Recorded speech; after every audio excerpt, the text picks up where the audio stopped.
สบายดีมาพบกับช่องของเฮา JN เล่าข่าวด่วนเล่าคิดเทิงรถคิดเทิงเฮาเท่านั้นมื้อนี้เฮามี Vigo Sam มานำเสนอเนาะคันนี้จะเป็นปี2013เด้อออปชันเต็มเนาะมีกล้องมีจอให้ครบเลยเด้อทุกคนเด้อแวนสามารถปรับภาพได้เนาะตาฟืนตาไฟแจ้งๆแจ่มๆติดขอบหูขอบตากันเล็บกันสาดให้ครบแบบนี้เนาะสำหรับโพรโมชันท้ายปีนี้เฮามีโพรโมชันที่จัดให้ยิ่งใหญ่เด้อเนาะแจกฟรีไปเลยตู้เย็นใหญ่1เครื่องเนาะรถแม่นอยู่ปากเซเลยเดี๋ยวเฮาจะพาทุกคนมารับชมเมืองลาวเนาะมื้อนี้ปะคำรีวิวจะพามาเบิ่งเป็น Vigo Sam เนาะคันนี้เนาะ ถ่ายเป็นถ่ายปี2012นำใส่13เด้อคันนี้เด้อติดขอบหูขอบตากันดิบกันสาดให้ครบเบิดเนาะคันนี้แม่นออปชันเต็มเนาะมีกล้องมีจอให้ครบเลยเด้อจอก็เป็นจอ Android อีกเนาะพวก Mac พวกหยังแม่นเดิมๆเด้อกระดิกกระเจียอย่างสุกว่ามีให้ครบเบิดทุกอย่างเนาะ Mac ได้เนาะแม่เด้อฟ้าตอกฟ้าถ่ายแม่นเดิมเบิดทุกอย่างเด้อคันนี้เนาะราคาคันนี้แม่น760,000 บาทเนาะมาโอมาร่วมกันได้ใจสดใจผ่อนได้ผ่อนเป็นเดือนผ่อนเป็นปีได้เนาะผ่อนได้ทุกสกุลเงินเลยสำหรับโพรโมชันท้ายปีนี้เนาะเฮามีจัดโปรที่ยิ่งใหญ่เลยเนาะแถมฟรีไปเลยตู้เย็นใหญ่อีก1เครื่องนอกนั้นเฮาก็ยังมีอีกหลากหลายอย่างเด้อ และโทรมาก่อนทุกครั้ง973 29 79หรือติดต่อมาสองทางเพจ JN เล่าข่าวเล่าของเราได้เสมอเด้อเข้ามาเบิ่งทางในนำกันเลยทางในห่อบ่หนังสีครีมให้เนาะสะอาดสะอ้างแรงเด้อนี่เนาะเบิ่งแบบงามๆเลยเด้อขอบปากประตอกประตูหยังห่อหนังให้ครบสุดเลยเนาะเดี๋ยวมาเบิ่งเบื้องหลังผู้โดยสารหนังเนาะ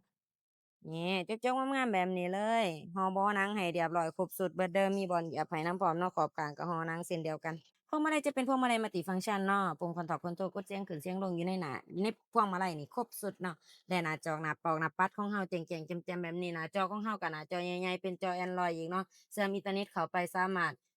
ฟังยูทูบได้สะดวกสบายเลยระบบแอร์เปิดปิดได้สะดวกสบายแรงนี่ตามขีดตามขันเลยเนาะมักเย็นแรงเย็นคอยเปิดได้ตามระดับเลยและเป็นเกียร์กระปุกเด้อคันนี้เด้อมีกล่องถอยขึ้นมาในหน้าจอนำพร้อมเดี๋ยวเข้า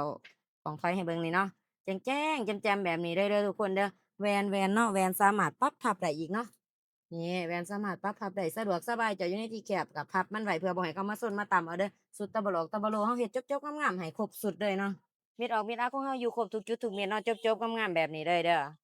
เม็ดอักเบิ่งประตูทางหลังก็เช่นเดียวกันเนาะจบๆงามๆแบบนี้เลยเด้อเดี๋ยวเฮามาเบิ่งเบื้องหลังกระบะนำกันเลยเป็นออปชันตัว E เนาะตาฟืนตาไฟยังแจ้งๆแจ่มๆแบบนี้เด้ออันนี้จะเป็นกล่องถอยตอนเฮาเข้าเกียร์ถอยเนาะบางกี้นี่เนาะ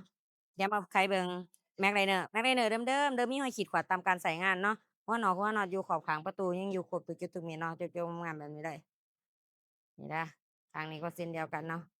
อนาหมอกอนามัยให้มันก็โจ๊ะๆงามๆพวกแม็กไลเนอร์เนาะยางสกวตกะลิกระแจมีให้ครบเบิดทุกอย่างเด้อ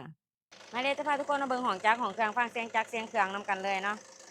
ถือว่านิ่มๆเลยเนาะจักรยังนิ่มๆจักรดีแอร์เย็นบ่รั่วบ่ซึมบ่เป็นไอบ่เป็นควันเนาะ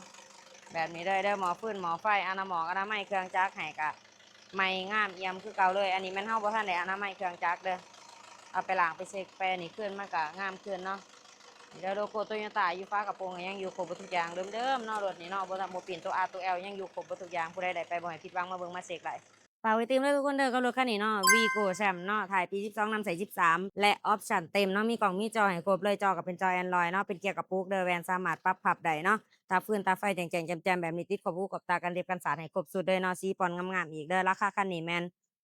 760,000 บาทเนาะมาโอมาร่วมได้เนาะใจสดใจผ่อนได้ผ่อนเป็นเดือนผ่อนเป็นปีได้ผ่อนได้ทุกสกุลเงินเด้อสำหรับลูกค้าท่านใดที่ต้องการเอารถมาแลกมาเปลี่ยนมาเทิร์นกันก็ได้เด้อ เฮามีแลกมีเปลี่ยนให้เฮารับทุกรุ่นทุกยี่ห้อเนาะลองติดต่อลองเอามาให้กันเบิ่งมาตีราคาให้กันเนาะแล้วก็เทิร์นเอาคันนี้ได้เสมอเด้อและสำหรับท้ายปีนี้เฮาก็มีจัดโปรที่ยิ่งใหญ่เลยเนาะปีนี้เป็นปีพิเศษเลยจัดโปรให้เนาะแถมฟรีไปเลยตู้เย็นเครื่องใหญ่1เครื่องเด้อนอกนั้นก็ยังมีอีกหลายอย่างเนาะเบียร์เย็นหยอกเย็นๆนี่ยังมีให้ครบทุกอย่างเลยเด้อทุกคนเด้อติดต่อมาได้ที่เบอร์9733โ679เนาะหรือติดต่อมาที่สองทางแฟนเพจ JN เล่าข่าวเล่าของเฮาได้เสมอเด้อทุกคนเด้อ ขอขอบใจทุกคนที่ติดตามและรับชมช่องของเราทุกคลิปทุกวิดีโอของเราเด้อขอขอบใจทุกคนบ๊ายบาย